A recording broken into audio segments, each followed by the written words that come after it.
Me Priyanka is describing the topic characteristics of primary group. जो हमारा primary group होता है उसकी क्या क्या विशेषताएं होती हैं। परंपराओं और रीति रिवाजों का स्वास्थ्य पर प्रभाव, यानी कि जो हमारे ट्रेडिशंस है, कस्टम्स है, जो हमारे पीढ़ी दर पीढ़ी चलते आ रहे हैं, उनका स्वास्थ्य के ऊपर क्या प्रभाव पड़ता है। स्वास्थ्य कार्यकर्ताओं को ये पता होना चाहिए कि समुदाय में कौन कौन सी परंपराएं होती है, कौन कौन सी मान्यताएं होती है, आदतें होती है और प्रथाएं और रीति रिवाज होते हैं। तो चलिए अब इनके बारे में जानते हैं। सबसे पहले परंपराएं, यानी कि ट्रेडिशंस क्या होते हैं। ये हमारी पीढ़ी दर पीढ़ी चलते आ रहे होते हैं। ये वे आदतें होती है जो व्यवहार में होती है, यानी कि वो कैसा व्यवहार कर रहे हैं। ये हमें विरासत से ही मिलती है, यानी कि हमारे दादों परदादों से ही मिलती है। कुछ परंपराओं के कारण गरीब वर्ग में परेशानी हो जाती है। जैसे पहले क्या वो अमीर थे, लेकिन किसी कारणवश वो क्या बाद में गरीब हो जाते हैं।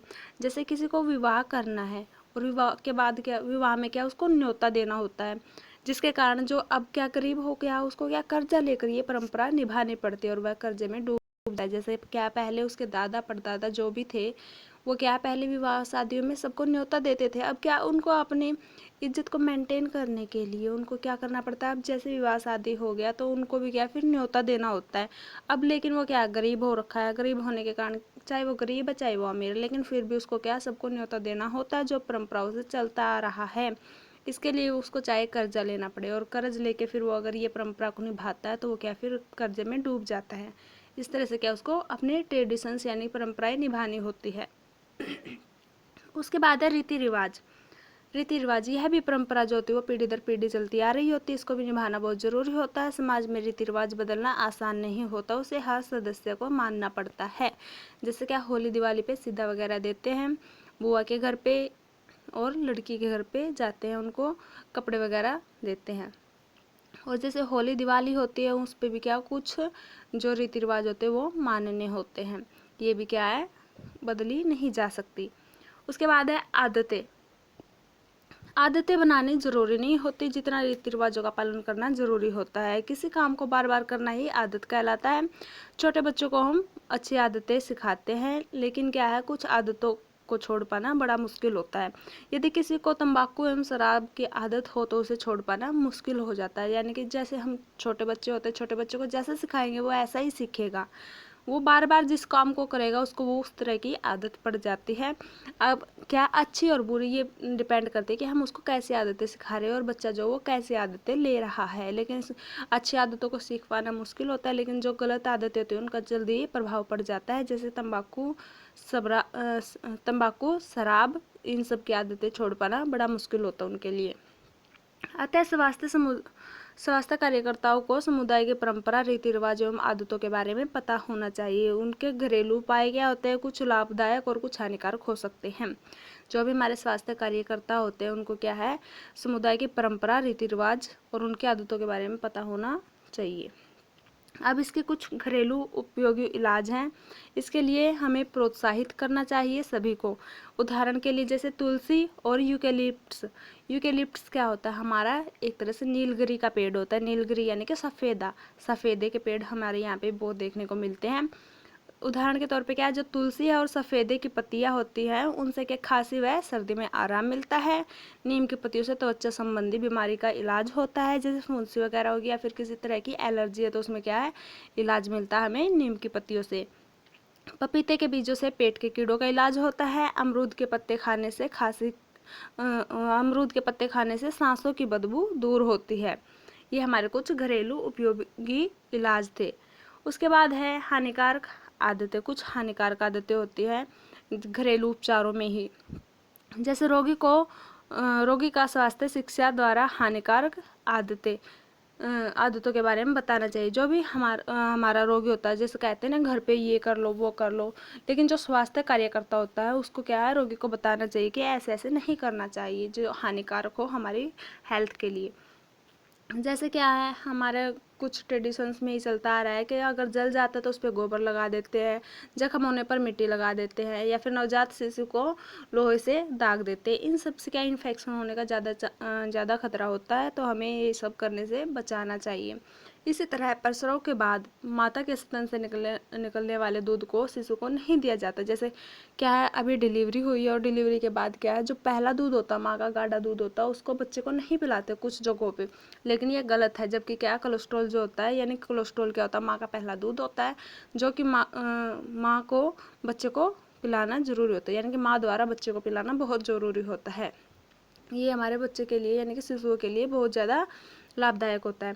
इसी तरह है, जब खसरा हो जाता है तो लोग कहते हैं कि छोटी माता है, बड़ी माता है, उसको क्या है, देवी माँ का प्रकोप मानते हैं, लेकिन ये गलत है। उसका ट्रीटमेंट करवाना चाहिए और उनका इलाज नहीं करवाते जबकि वो, लेकिन इसका ट्रीटमेंट करवाना चाहिए, इलाज करवाना चाहिए।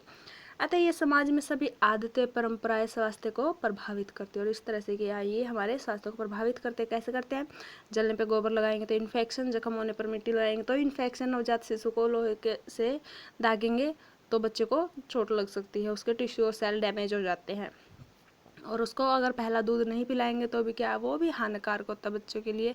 इसलिए हमें क्या, दूध को पिलाना चाहिए और ये सब करने से बचना चाहिए। उसके बाद है सामाजिक सत्रीकरण, यानी कि लेवल। हमारा क्या, सोसाइटी में क्या क्या लेवल होते हैं। सामाजिक सत्रीकरण का मतलब है समाज में उच्च सत्र और निम्न सत्र होना, यानी कि छोटा लेवल और बड़ा लेवल। ये सामाजिक इकाई विभाजन है, यानी कि ये समाज में हर जगह पे होता है। ये विभाजन सामाजिक सत्रीकरण कहलाता है। जो ये विभाजन होता है, यानी कि ये बांटे जाते हैं, ये क्या कहलाते हैं, सामाजिक सत्रीकरण, यानी कि लेवल्स कहलाते हैं। प्रत्येक समाज अपनी आवश्यकताओं की पूर्ति करने के लिए विभाजित होता है, उन्हें अधिकतर शक्ति और पद प्रदान करते हैं। समाज में जाति और वर्ग का समावेश होता है, यानी कि जो हर समाज होता है उसको अपनी अपनी आवश्यकताओं की पूर्ति करने के लिए ये समूह बनाए जाते हैं, विभिन्न समूहों में विभाजित किया जाता है, और उन्हें क्या, अधिक शक्ति और पद प्रदान करते हैं। उसके बाद है सामाजिक सत्रीकरण के आधार, यानी कि उनको कैसे कैसे उनको डिवाइड किया गया है। बायोलॉजिकल के आधार पर, यानी कि प्राणी शास्त्रीय आधार पर, सोशल कल्चर्स के आधार पर, ठीक है। हमारे दो टाइप से इसको डिवाइड किया गया है। बायोलॉजिकल यानी कि उसकी अंदरूनी, एक ही इंसान के अंदर की चीज़ें, ठीक है। और सामाजिक यानी कि उसको समाज के लेवल पे अंदरूनी हिसाब से, कैसे लिंग, वो लड़का है कि लड़की है, आयु, उसकी एज क्या है, ठीक है, जन्म कब हुआ उसका, उसकी जाति क्या है, किस जाति में वो पैदा हुआ है, बौद्धिकता, उसका जो बौद्धिकता यानी कि उसकी इंटेलिजेंस क्या है, कितना वो इंटेलिजेंट है, या फिर कितना वो मतलब कि पुअर है। उसके बाद है शारीरिक बल, यानी कि वो कितना कमज़ोर है या फिर कितना वो स्ट्रोंग है, बलशाली है, ठीक है। वंस अगेन एक बार और करवाती हूँ ये सब मैं तुम्हें लिंग के आधार पर, कैसे कि भाई लड़का हुआ है या लड़की हुई है, लड़कों लड़कियों को अलग अलग डिवाइड किया जाता है। आयु, उनकी आयु क्या है, 18 साल का है, बूढ़ा है, अडल्ट है, क्या है, या फिर बच्चा है। जन्म, उनका जन्म कब हुआ है, 1900 की सदी में हुई या फिर 2000 वाली में हुआ है। जाति, उनकी जाति क्या है, कास्ट क्या है, वो किस कास्ट से बिलोंग करते हैं, जाट है, ब्राह्मण है या फिर हरिजन है। बौद्धिकता, बौद्धिकता में क्या आता है कि उनका जो दिमाग है वो कितना चलता है। शारीरिक बल, यानी कि वो क्या है, स्ट्रोंग है, हेल्दी है या फिर वो कमज़ोर है। उसके बाद है सामाजिक संस्कृति के आधार पर, जो हमारे क्या, सोशल कल्चर्स के आधार पर डिवाइड किया गया। धन संपदा, किसी के पास कितनी धन संपदा, कितना उसके पास धन है। व्यवसाय, वो करता क्या है, वो डॉक्टर है या फिर टीचर है, इंजीनियर है कि क्या है। धार्मिक सत्ता, धार्मिक सत्ता में क्या, वो हिंदू है या फिर मुस्लिम है या ईसाई है, सिख है कि क्या है, ये धार्मिकता में आ गया। राजनीतिक सत्ता, राजनीतिक सत्ता में क्या, बीजेपी का आदमी है या फिर कांग्रेस का, ये सब राजनीतिक सत्ता में आ गया। इसके आधार पर भी इनको डिवाइड किया गया है। उसके बाद है सामाजिक सत्रीकरण के कारक, यानी कि कुछ कारक होते हैं जो इसके कारण इनको डिवाइड किया जाता है। प्रतिष्ठा, प्रतिष्ठा में क्या होता है कि वो किस में प्रतिष्ठा रखता है, जैसे क्या है, प्रतिष्ठा में क्या है, उसका कितना काम करने में मन लगता है, कितना उसका खुद का मन मानता है कि हाँ तुझे ये काम करना है। उसके बाद है भूमिका, भूमिका यानी कि वो क्या वहाँ पे रोल प्ले कर रहा है। आर्थिक, उसके पास कितना पैसा है। राजनीतिक, वो कौन सी राजनीति से संबंधित है, कांग्रेस से, बीजेपी से और दूसरी भी राजनीतियाँ होती हैं। उसके बाद है जाति, वर्ग, प्रजाति का स्वास्थ्य और स्वास्थ्य आदतों का प्रभाव, यानी कि जो अब हमारे क्या जाति आ गई, वर्ग है और प्रजाति है, उनका हमारे स्वास्थ्य पर क्या प्रभाव पड़ता है। ये तो था क्या उनका लेवल्स। अब क्या है जो अब ये लेवल्स में क्या जाति वर्ग हो गया, प्रजाति हो गया और स्वास्थ्य, इनका हमारे स्वास्थ्य पर क्या प्रभाव पड़ता है। सबसे पहले हमारे पास है जाति। जाति एक सामाजिक समूह होता है। हिंदुओं में सामाजिक वर्गीकरण जाति के आधार पर होता है। ये क्या होता है, सामाजिक समूह होता है, यानी कि इसमें कुछ लोग होते हैं, समाज द्वारा ही बनाया जाता है। ये हिंदुओं में सामाजिक वर्गीकरण जाति के आधार पर ही होता है। जो समाज में उनका बंटवारा होता है वो जाति के हिसाब से ही बंटवारा होता है। सदस्यता जो होती है वो जन्म से ही होती है, यानी कि जन्म से ही होता है कि उसने किसके घर में जन्म लिया है, उसी के अकॉर्डिंग उसको डिवाइड किया जाता है। व्यवसाय भी परंपरागत होते हैं। व्यवसाय में क्या होता है, जैसे कि क्या किसी के पास कितने जमीन है, कितना क्या कुछ है, वो भी क्या है उनको ही मिलते हैं, उनके बच्चों को ही मिलता है, दूसरे के बच्चों को वो नहीं मिलता मेनली। सदस्यों को अपने समूह में विवाह करना होता है, अन्यथा उसे जाति से बाहर निकाल दिया जाता है। जैसे क्या है, जिस भी जाति का इंसान है उसको उसी जाति की लड़की से ही विवाह करना होता है। अगर वो इंटरकास्ट मैरिज करता है तो उसको क्या उस जाति से बाहर निकाल दिया जाता है। खान पान, शादी विवाह, छुआछूत आदि पर प्रतिबंध होता है, यानी कि वो क्या एक दूसरे के साथ मिलके नहीं खाते पीते और शादी विवाह में भी नहीं जाते। और क्या भाई तुझे ये नहीं छूना, तू नीची जात का है, नीची कास्ट का है तो तुझे क्या घर से बाहर ही रहना, हुक्का नहीं पिलाएंगे, ये नहीं करेंगे, वो नहीं करेंगे, ये सब चलता आ रहा है। ब्राह्मण को सबसे ऊंची जाति का माना जाता है। उन्हें समाज में सबसे ऊंचा दर्जा दिया गया है। जो ब्राह्मण जाति होती है वो सबसे ऊंची जाति मानी गई है। शूद्रों को नीचे जाति का दर्जा दिया जाता है। जो शूद्र होते हैं वो क्या होते हैं, हरिजन होते हैं। जो गांधी जी थे उन्होंने उनका नाम हरिजन दिया है, अर्थात हरि के जन, गांव से बाहर कॉलोनी में रहते हैं। ये जो लोग होते हैं हरिजन जो होते हैं वो कहाँ पे रहते हैं, गाँव के बाहर कॉलोनी में रहते हैं। लेकिन आजकल ऐसा कुछ नहीं है, सभी एक साथ मिलजुल कर अच्छे से रह रहे हैं और ऐसा होना भी चाहिए। उसके बाद है सामाजिक वर्ग, सोशल क्लास। सामाजिक वर्ग में क्या आता है, सामाजिक वर्ग भी समुदाय का ही एक भाग होता है जो दूसरे वर्ग से अलग होता है। सामाजिक दर्जा वंश से या जन्म से ही होता है। जो समाज में जो भी दर्जा मिलता है वो क्या है, जन्म से ही या फिर वंश से, जैसे पीढ़ी दर पीढ़ी से ही होता है। आधुनिक समाज में सामाजिक वर्ग, जो आज का टाइम है उसमें क्या है, आधुनिक समाज क्या, आजकल का समाज, आधुनिक समाज में सामाजिक वर्ग व्यवसाय, यानी कि व्यवसाय क्या है, वो क्या काम कर रहा है, कोई डॉक्टर है, अध्यापक है या फिर इंजीनियर वगैरह है, कलरक है, क्या है। शैक्षणिक योग्यता, वो कितना पढ़ा लिखा है, आमदनी उसके पास कितना हर रोज का खर्चा है, यानी कि कितना वो कमाता है। राजनीतिक शक्ति, वो कौन सी राजनीति से है, आर्थिक शक्ति, उसके पास पैसा कितना हो गया है। धार्मिक शक्ति, वो हिंदू है कि क्या है, उसका धर्म क्या है। इन सब के अकॉर्डिंग उसको डिवाइड किया गया है। आजकल क्या है, सामाजिक वर्ग को व्यवसाय, शैक्षणिक योग्यता, आमदनी, राजनीति, यानी कि वही क्या कास्ट वगैरह का इतना ज़्यादा चक्कर नहीं रहा। यहाँ पे सिर्फ यही देखते हैं कौन कितना पढ़ा है, वो क्या काम कर रहा है, उसके पास कितना पैसा है, वो कौन सी राजनीति से है, वो कौन से धर्म से है। बस यही चीज़ें आजकल देखने को मिलती हैं। आजकल ये नहीं है कि वो जाट है कि हरिजन है कि क्या है, हर जगह पे सभी को नौकरी वगैरह मिलती है और उनके साथ में अच्छी बोलचाल भी है। उसके बाद है प्रजाति, यानी कि रेस। प्रजाति रेस में क्या है, प्रजाति क्या होती है, यानी कि उसका रंग रूप कैसा है। प्रजाति में क्या होता है, उसका रंग रूप, उसका आकार, शारीरिक विशेषता, ये सब देखने को मिलता है। यानी कि जो वो काला है कि गोरा है या फिर सांवले कलर का है, उसका आकार, शारीरिक विशेषता, आकार वो छोटा है, बड़ा है, लंबे कद का है, छोटे कद का है, मोटा है, पतला है, ये सब इसमें देखने को मिलता है। रेस में ये सब आता है। जाति वर्ग एवं प्रजाति के स्वास्थ्य पर पड़ने वाले क्या क्या प्रभाव हैं। अब जो हमने क्या पढ़ा है, जाति, उसके बाद क्या पढ़ा है, वर्ग, और उसके बाद क्या है, रेस, प्रजाति।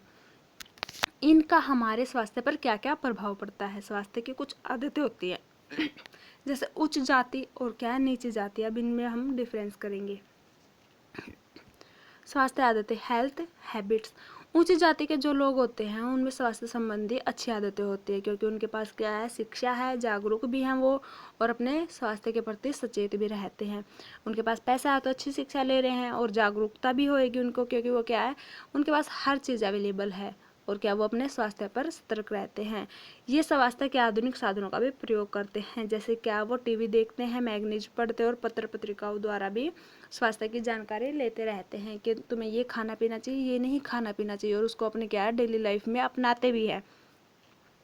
लेकिन क्या जो निम्न जाति के लोग होते हैं उनके पास शिक्षा अच्छी नहीं होती, अशिक्षा होती, बेरोजगारी होती, इस कारण से क्या उनके वो अपने स्वास्थ्य पर ध्यान नहीं दे पाते और गलत आदतों का शिकार हो जाते हैं, जैसे नशा करने लग जाते हैं, जुआ खेलने लग जाते हैं और सारे ये सब, क्योंकि उनके पास क्या है, पैसे नहीं है, और पैसे ना होने की वजह से उनको शिक्षा नहीं मिल पाती, और शिक्षा नहीं मिलेगी तो उनको हेल्थ का तो कुछ पता ही नहीं होगा, और उनके पास क्या बेरोजगारी होगी। मेनली कारण क्या, वही पैसा आ गया, इसमें पैसा नहीं है तो उसकी वजह से क्या है, वो गलत आदतों के शिकार हो जाते हैं और सोचते हैं कि तुझे पैसे कमाने हैं, जैसे नशा करेंगे, जुआ खेलेंगे, ये सब स्ट्रेस में चले जाते हैं। इन सब की वजह से क्या उनके हेल्थ पर बुरा प्रभाव पड़ता है।